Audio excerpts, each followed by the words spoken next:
Continuamos con Saber y Sabor. Les cuento quiénes me acompañan esta noche. El profesor Miguel Ángel Cáceres, muy conocido por todos los salteños. Él es investigador, historiador, escritor, conductor radial, cuentista, cuenta unos cuentos hermosos. Y también Ernesto Biseglia, que también tiene una gran trayectoria como investigador, historiador, escritor, periodista y conductor de TV, entre otras cosas. No le faltan títulos a mis amigos. Bienvenidos.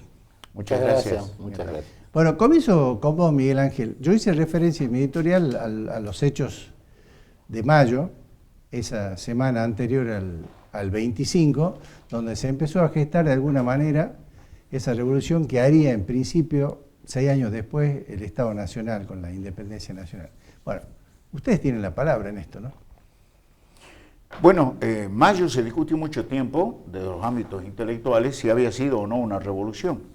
Hoy ya no cabe discusión, si uno va a lo etimológico, una revolución es un trastoque, es un cambio total de estructuras, y hasta ese momento, digamos, nosotros nos regíamos por las leyes de India y éramos una colonia de lo que por entonces era el imperio colonial español, colonia. Entonces, al haberse determinado, digamos, convocar a un cabildo para discutir la posibilidad de elegir autoridades y fundamentalmente tomar un posicionamiento político a aquellos que no tenían cabida en las estructuras políticas, que eran los criollos. De ahí para abajo no ni hablemos, porque era una posibilidad que tenían, lo establecían las leyes de India, solamente reservada a los peninsulares y fundamentalmente los funcionarios designados por la corona. Entonces, por eso decimos que la Revolución de Mayo implica la toma del poder por parte de la burguesía nacional, que eran los criollos, los hijos de españoles, pero que en definitiva eran americanos, ¿no? Nacidos acá, a los cuales sí le estaba prevista la posibilidad de ejercer actos de comercio, cosa que no le estaba permitido a los peninsulares, ¿no? Es decir, el peninsular podía ejercer los cargos políticos y el criollo podía desarrollar las actividades comerciales, y en el entrecruzamiento tenían sus prohibiciones. Entonces es una revolución, ¿por qué?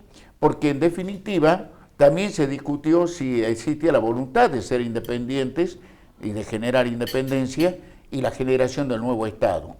Eso ya no cabe en las discusiones, ya está totalmente disuelta esas dudas y esos posicionamientos, porque existen muchos precedentes de la palabra independencia, de la palabra libertad, de la palabra soberanía y la conformación del nuevo Estado, ¿no? Es decir, y fundamentalmente eso está sustentado desde el punto de vista jurídico en el documento que elaboran 3 grandes pensadores de ese momento, que eran Mariano Moreno, Belgrano, Manuel y Bernardo de Monteagudo, ¿no? Entonces, que generan las bases cualitativas, digamos, del posicionamiento. Ahora, Miguel, había gente monárquica que quería, digamos, seguir bajo las botas de la monarquía española. Como siempre, hay gente que piensa de una manera y otra de otra, pero no tuvieron peso. Bueno, en realidad, España está atravesando un momento tremendo en ese momento, ¿no? Claro, está es decir, sometido por Napoleón. Ya venía, digamos, con serios problemas de tipo financieros y políticos por una interna que tenían, nada más y nada menos que padre e hijo. Carlos IV con su hijo Fernando VII sostienen un duro enfrentamiento y allí, digamos, en ese contexto y aprovechando la circunstancia de que Napoleón Bonaparte tiene en pleno avance y desarrollo una política monárquica, Napoleón Bonaparte llamativamente, alguien decía de que en los procesos revolucionarios hay, dice, quienes desarrollan y son los que estructuran revoluciones y hay otros los que aprovechan las revoluciones. Napoleón Bonaparte fue uno de los que aprovechó, se quedó con la Revolución Francesa en el bolsillo para establecer una monarquía. Es totalmente contradictorio y paradójico, pero esa es la realidad. Y en su movimiento de expansión afecta a la soberanía de España.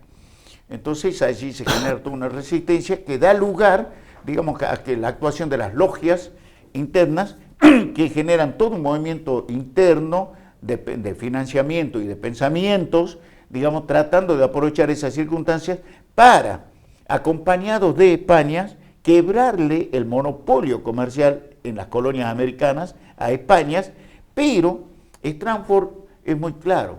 Dice, acá vale todo, pero nadie hable de independencia. Eso lo trataremos oportunamente. Ahora somos aliados de España, el enemigo principal se llama Napoleón Bonaparte. Por lo tanto, estamos aliados de España.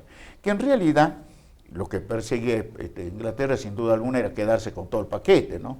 Estamos sintetizando. En ese contexto, llegan los 45 compatriotas que estaban circulando por alguna parte del territorio europeo, que son contactados por las logias y están insertos en algunas de las logias, y son los que vienen con todo este marco ideológico y político, es decir, lograr quebrar el monopolio comercial, la apertura de mercados, ¿no? y digamos, y tratar, digamos, de generarle a Inglaterra, porque Napoleón le había creado lo que se llamaba un cerrojo mercantil que prohibía a cualquier Estado europeo comprarle nada a Inglaterra. Inglaterra estaba en pleno proceso de revolución industrial, entonces necesitaba materia prima y necesitaba consumidores. Entonces ve en el detrimento, en el retroceso de la colonia española, la posibilidad de tener un continente donde nutrirse. Y así se rompía el monopolio. Sí. Y estos próceres que llegan, son 45, ¿no? Que en los cuales tenemos conjugando roles importantísimos a 3 salteños, importantísimos, que para mí hace caer un poco toda esa trastienda o toda esa historieta que hay respecto a la Javanera y Vieste, no porque no haya existido la Javanera y Vieste, no porque no se hayan reunido, sino porque en realidad es soslayar el papel de los hermanos Gurruchaga y de José de Moldes, que eran criollos, si le queremos llamar salteños, que estaban representando los intereses de las 3 principales casas comerciales, las mayores potencias financieras que tenía Salta, y en el contexto nacional e internacional, estos hijos, ¿no es cierto?, estaban allá con la posibilidad de estudiar y representar las casas comerciales, o sea, eran comerciantes de alto nivel, de posicionamiento financiero muy fuerte, como eran los Leguizamón y eran los Gurruchaga y los Moldes posteriormente. Bueno, entonces todo esto se conjuga allí con todos estos intereses, pero resulta que en el desarrollo de los hechos, estos próceres, y especialmente cuando llega José Francisco de San Martín, que recién lo hace en 1812, genera una nueva visión, que es ni con Inglaterra ni con España. Lo que después alguien en la historia nacional le denominó la tercera posición. Decía, vamos a generar un proyecto político americanista.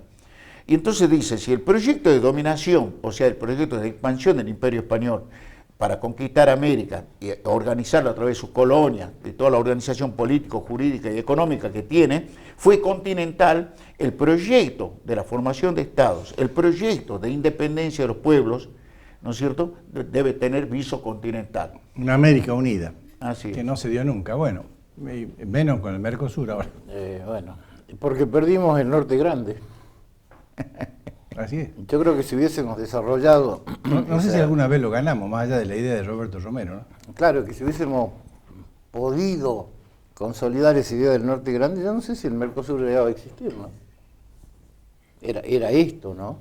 Ahora, yendo a lo que desarrollaba Miguel, yo tengo otra mirada, más política quizás, porque digo, no fue una revolución, o nos inscribimos en esa línea tal vez más moderna, que no fue una revolución, sino que fue el primer golpe de Estado del país, porque tuvo todo lo que un golpe de Estado debe tener.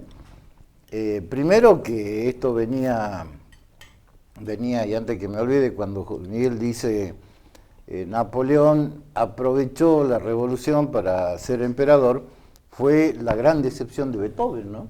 Que él escribe la tercera sinfonía, porque él era un tipo del romanticismo, que era un revolucionario, y cuando el otro se corona emperador le cambia, y por eso es la heroica la tercera sinfonía, porque es una gran decepción que sufre. Pero nuestra historia comienza a escribirse con las invasiones inglesas. Cuando los tipos vienen, bueno, son rechazados, ya sabemos, pero, y ahí es lo que también Miguel dice, queda la efervescencia y el trabajo de las logias, ¿no? De las logias masónicas, porque todos los oficiales, más de 1000 tipos que quedaron detenidos acá, que después se casan, arman familia y todo lo demás, pertenecían a las logias. De ahí hay un contacto a través de la Gran Logia de Londres con Francisco de Miranda, que inicia a San Martín, a Molde, a Gurruchaga y a todos los demás, que después van a salir de Londres y van a formar la Logia de Cádiz. Y desde Cádiz se van a derramar hacia toda la Sudamérica aquella, llevando esas ideas revolucionarias. Decimos que es el primer golpe de Estado porque tuvo todo, hubo conspiración. O sea, hubo, al no haber un poder establecido en España, que daba al garete, todo esto, era el momento, como dirían en el campo, ahora es cuando, ¿no? Es la Cabonería de Vieites, digamos, como espacio representativo, la conspiración. Después hubo ¿cómo se llama esto? Un objetivo, ¿cuál era? Comercial, ¿no? Veníamos con el tema del libre comercio en la oreja, es decir, pero ¿por qué ustedes tienen que comprar y vender al precio que le dice la metrópoli? Si nosotros, ustedes pueden vender a Estados Unidos, de hecho más tarde Rosa le va a estar vendiendo charqui y demás a los estancieros, no estancieros, a los que tenían los negros en Alabama, ¿no? Como comida, por ejemplo. Entonces hubo ahí un elemento comercial sugerido, fogoneado por los ingleses. Hoy lo llamaríamos el capital internacional. En ese momento era el hacendado, el hombre, digamos, enriquecido y demás. Después tenías un elemento religioso que actúa ahí, que es el bajo clero, porque el alto clero estaba juramentado al rey, eso lo vemos un día como hoy, el 22 de mayo, en el Cabildo, el obispo Lué, él defiende la postura de que había que mantener la soberanía de la corona. El bajo clero fue el gran folleto de la revolución. Los curas, los frailes y los curas eran desde los ¿cómo se llama? Los púlpitos, lo que fogoneaban, incluso porque después hay una orden de Mariano Moreno de que el clero, ¿no es cierto?, esto va a llevar posteriormente a un problema con la Santa Sede, que a la Santa Sede no le interesaba para nada lo que estaba pasando en Sudamérica, porque los tipos tenían el ejemplo de lo que había pasado en Francia, laico, jacobino, el movimiento, que le habían usurpado los conventos, echado a las monjas, y veían eso, decir que León XII, por ejemplo, tiene unas expresiones terribles contra los revolucionarios, los trata de alimañas que viven en los albañales, eso eran los revolucionarios para Roma, ¿no? Para Santa Sede. Aparte, la Santa Sede tenía toda la influencia, digamos, religiosa en Europa y sobre todo las bases ya en España. Y además que eran monárquicos, la iglesia fue una monarquía siempre, hasta el día de hoy. Es el segundo elemento. Y el tercer elemento es el ejército, porque cuando lo van a ver a Saavedra, que hay un error que vos habrás visto por ahí, dicen, el primer presidente argentino fue boliviano. Mentira. O sea, Saavedra no fue presidente y segundo, no era boliviano, era potosino, en tiempo que Potosí pertenecía al Virreinato de Río de la Plata, ¿no? Potosí, Chiquitos, Mozo, toda la zona de arriba. Después de la... Estamos hablando del presidente de la primera junta. Claro, porque ahí van y le dicen, che, metámosle y vamos con esto. Y aquella famosa frase de Saavedra, las brevas no están maduras. Nos quedamos con las brevas que aún no maduraron y vamos a un corte y enseguida volvemos.